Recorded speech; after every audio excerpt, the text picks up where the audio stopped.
Putol ang prosekusyon sa hiling ng kampo ni dating Pangulong Rodrigo Duterte na pagpaliban ng pagliliti sa ICC. Ang dinadahilan naman ng depensa, hindi na makaalala ang dating Pangulo. Live mula sa Mandaluyong City, nangunguna sa balita si News 5 Justice Correspondent Camille Samonte. Camille, ano bang sinasabi nilang sakit ng dating Pangulo? Jiggy, meron umanong cognitive impairment si dating Pangulong Rodrigo Duterte kaya ito hiniling ng kanyang defense team. Sa isang petisyon na isinumite ng kanyang lead counsel na si Attorney Nicholas Kaufman, iginiit nila na hindi na masyadong makaalala si Duterte ng mga pangyayari, lugar at maging ng miyembro ng kanyang pamilya. Hindi na rin daw niya maproseso o maunawaan ang dahilan ng kanyang pagkakakulong. Dahil dito, wala na raw maitulong si Duterte sa kanyang defense team. Ito raw ang dahilan kaya hindi na kayang lumahok ni Duterte sa mga paglilitis. Jiggy? Sabi ng defense, cognitive impairment. At ito rin ba yung sinasabi ng mga anak ng dating Pangulo o may iba pa?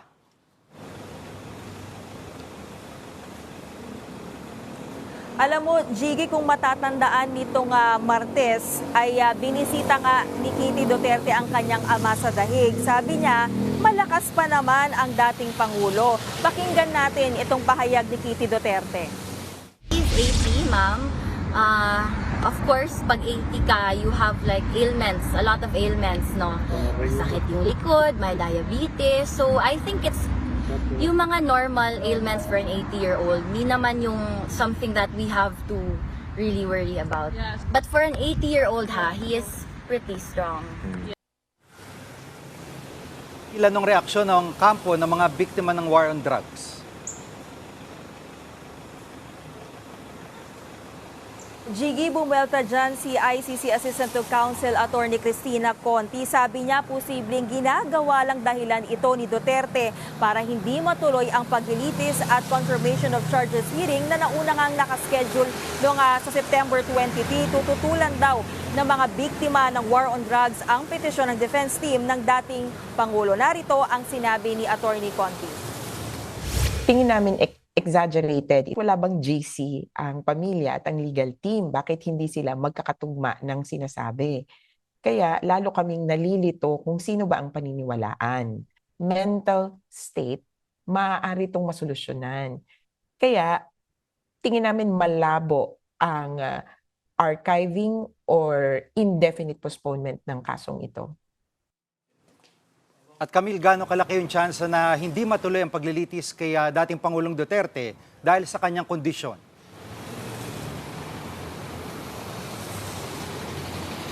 Hindi pa natin masasabi yan, no, Jiggy? Pero alam mo, merong isang kaso dati sa United Nations Tribunal kung saan pinagpasyahang unfit to stand trial ang isang individual dahil sa demensya. Siya si Felicien Kabuga na taga-Rwanda. Inakusahan siya ng genocide at nagpondo raw para sa massacre ng daang-daang tao sa Rwanda.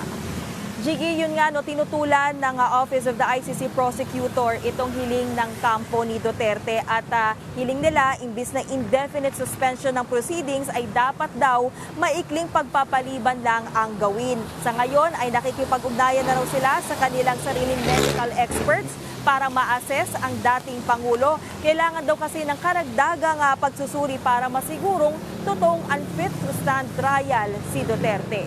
Jiggy? Yan ang ulat ni Camille Samonte live mula sa Mandaluyong City. Mga kapatid, Jiggy Manikad po, pagdating sa mahalagang balita sa loob at labas ng bansa, dapat una sa lahat, mag-follow at mag-subscribe na sa social media pages ng News 5.